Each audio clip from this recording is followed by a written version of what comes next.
O expresie foarte dureroasă sună așa: cele mai mici sicrie sunt și cele mai grele.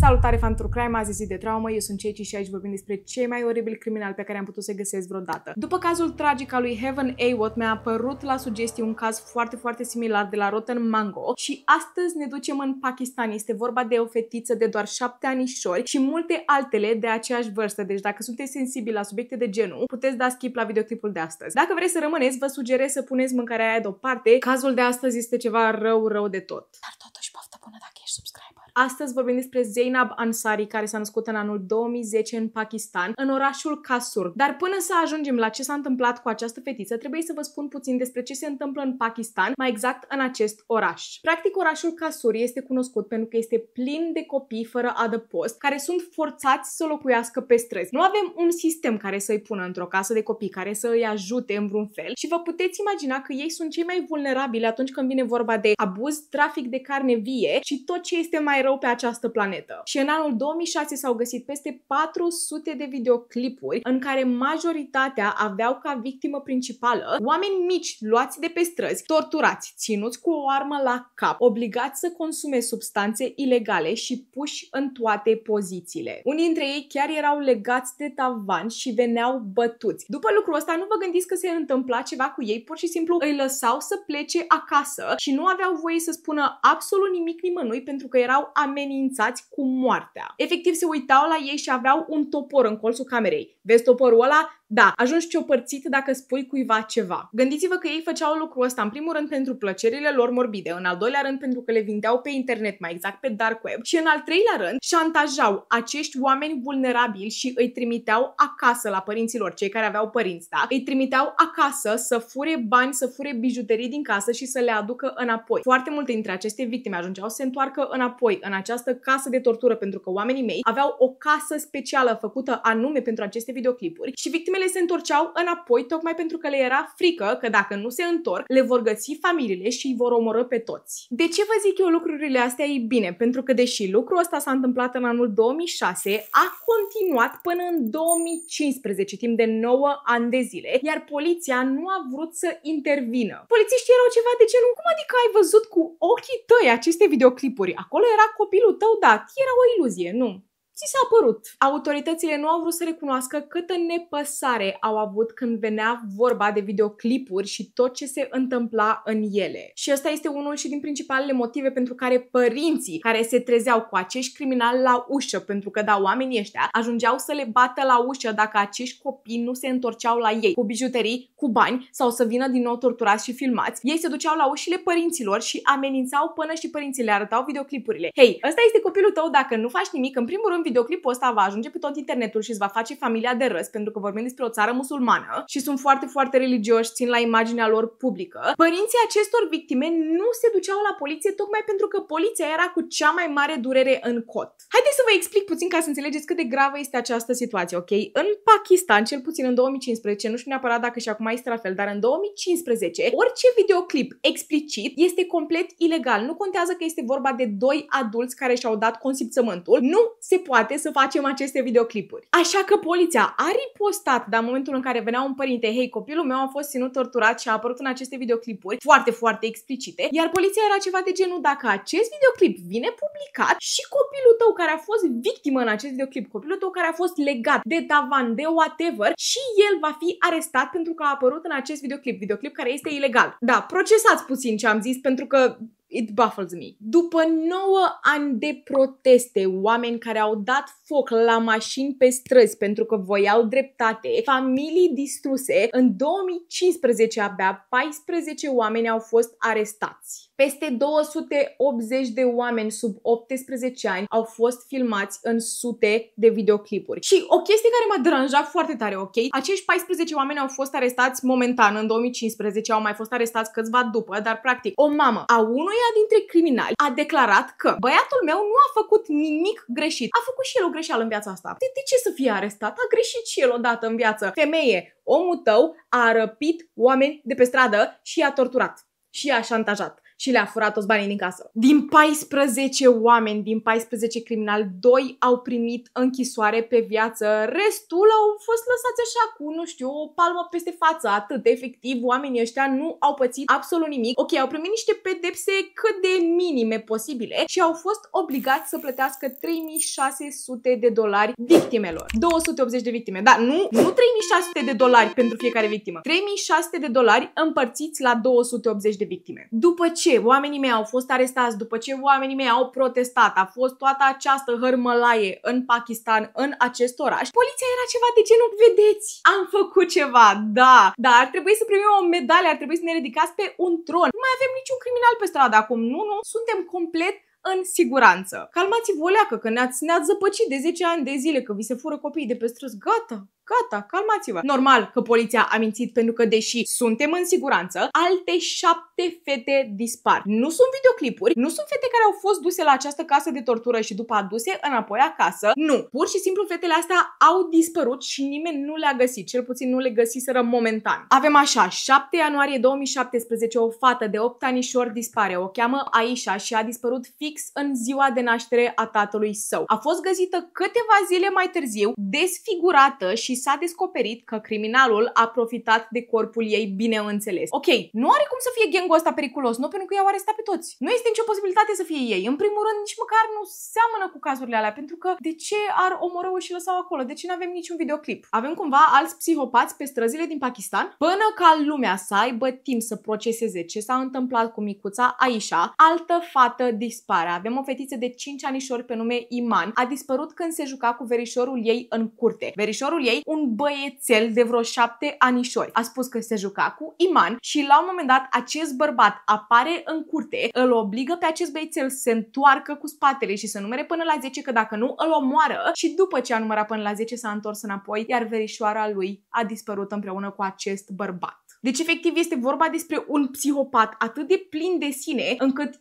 intră în curțile oamenilor și răpește copii. Câteva zile mai târziu, Iman este găsită plină de leziuni și eu când zic leziuni mă refer la semne de tortură, mă refer la arsuri pe corp, piele smulsă de pe carne. Zona ei intimă era distrusă și bineînțeles că era lăsată și fără suflare. 2 luni mai târziu, o altă fată de 6 anișori la fel dispare, este găsită câteva zile mai târziu pe un șantier, la fel ca primele 2 fete. O altă fată de 7 anișori, exact aceeași chestie. O altă fetiță dispare, este găsită câteva zile mai târziu, dar încă respiră și a putut fi salvată, ok? Avea ochii umflați, pielea de pe față era dezlipită de carne și în momentul în care a ajuns la spital a intrat în comă. În 2017, în total, 6 fete au dispărut, 6 fete de care știm noi, ok? Toate au fost găsite, ba pe șantiere, ba la groapa de gunoi, ba în zone retrase. Ultima victimă a acestui psihopat avea să fie Zainab a noastră și Zainab efectiv a schimbat Pakistanul. Această fetiță de doar 7 anișori a fost lăsată în grija unchiului și mătușii sale, împreună cu celelalte 2 surori ale ei. Părinții ei la momentul acela erau plecați într-un alt oraș pentru o ceremonie religioasă care se petrecea fix la începutul anului. Suntem pe 4 ianuarie 2018. Cazul ăsta este vechi de 7 ani de zile. Aia mă și frustrează că e vorba de fucking 2018. Zainab era această fetiță plină de viață, îi plăcea foarte tare culoarea roz, se îmbrăca mereu cu această gecuță roz, cu această gentuță pentru școală cu Barbie. A fost învățată să fie mereu politicoasă, iar în acea zi avea să meargă la niște ore. Avea ore de Coran, care practic este Biblia la musulmani, corectați-mă dacă greșesc, e ceva în genul. Și ea a plecat de acasă cu verișorul ei de 10 ani. Amândoi aveau să meargă la aceste lecții. Se țineau de mână, aveau să meargă pe jos câteva minute. E iarnă, e frig, ok? Toată lumea poartă geci. Străzile sunt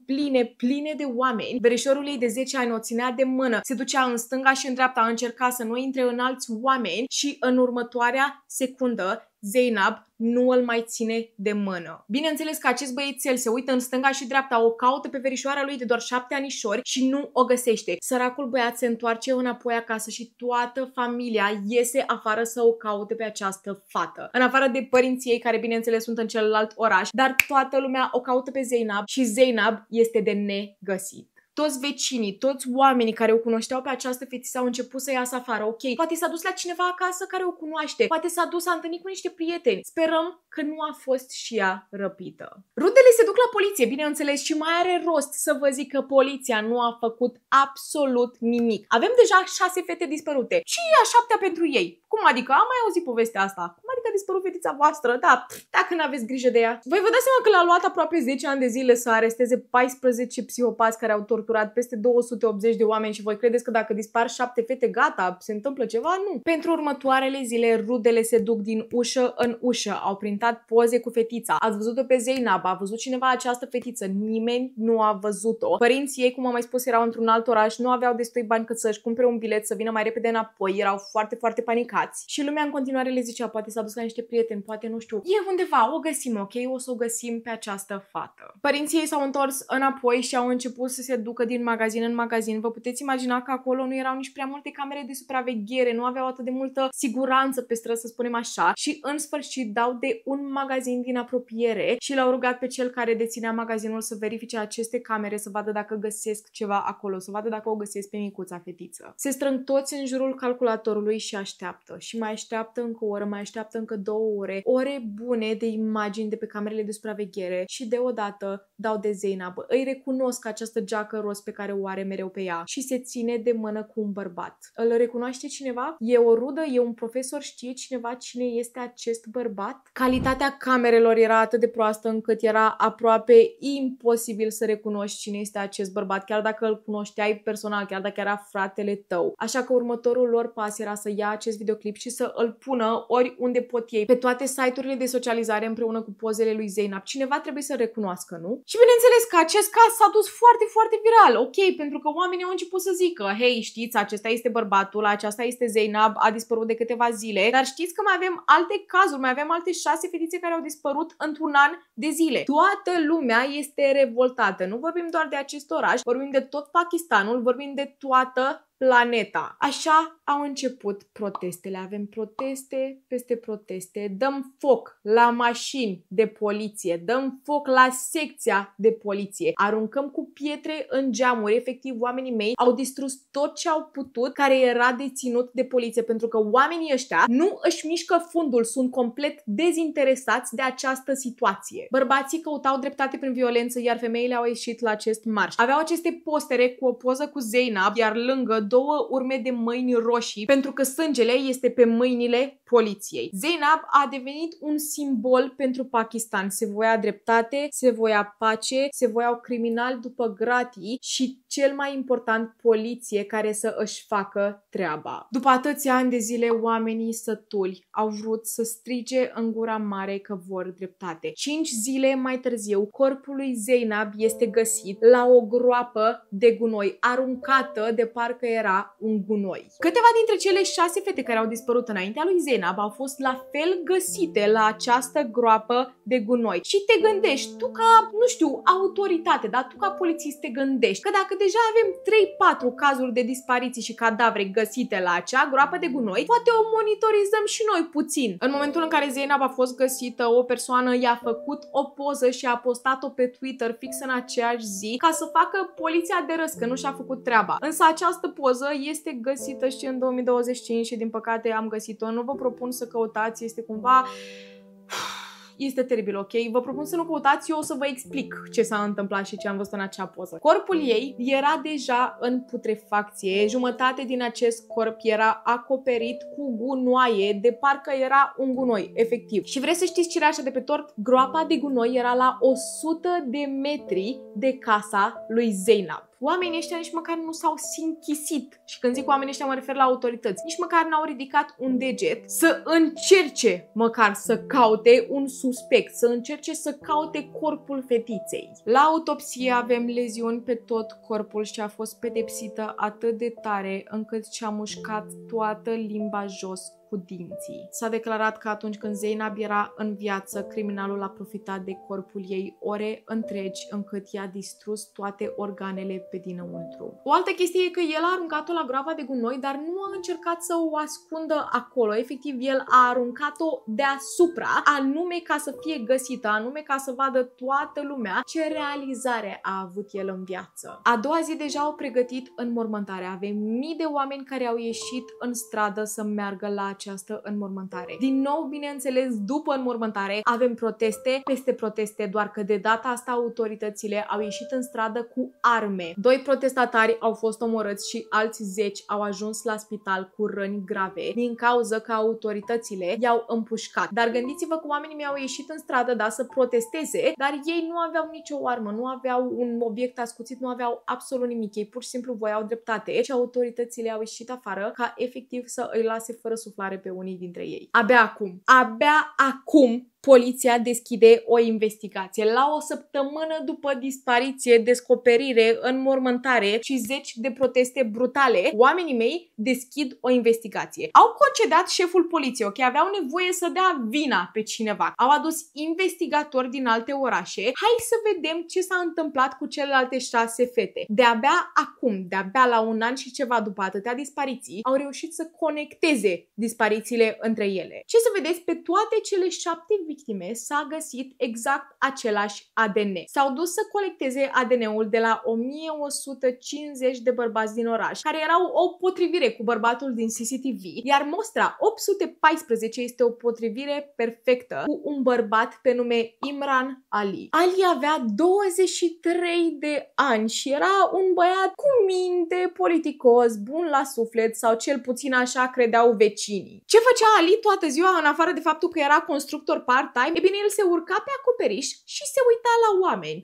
Poate meditează, se uită și el la priveliște, nu știu, ca un alt om normal care stă random pe acoperiș. Ce făcea Ali de fapt? E bine, el avea o vedere perfectă către curtea școlii, unde fetițele de clasele 1-4 se jucau. În fiecare zi se urca la exact aceeași oră pe acel acoperiș, fix când elevii luau pauză și se jucau în curtea școlii. Omul ăsta efectiv le vâna. Ali a fost arestat la 19 zile după dispariția lui Zainab. Dacă poliția se mobiliza acum câțiva ani de zile de la prima dispariție, îl puteau găsi extraordinar de repede. S-a descoperit mai târziu că Ali al nostru a și mers la înmormântarea lui Zainab. A avut tupeul jegos să meargă la înmormântare. Dacă vreți să vă dau detalii despre el, îmi pare rău să vă dezamăgesc, nu avem prea multe. Tot ce știm e că în anul 2017 tatăl lui s-a îmbolnăvit și a decedat. Ali nu a fost la înmormântarea tatălui său, dar asta a fost și perioada în care crimele lui au accelerat, să spunem așa, și în care a făcut 6 victime. Cât era interogat, Ali s-a forțat singur să vomite și se prefăcea că intra într-un șoc epileptic și le-a spus autorităților că el suferă de epilepsie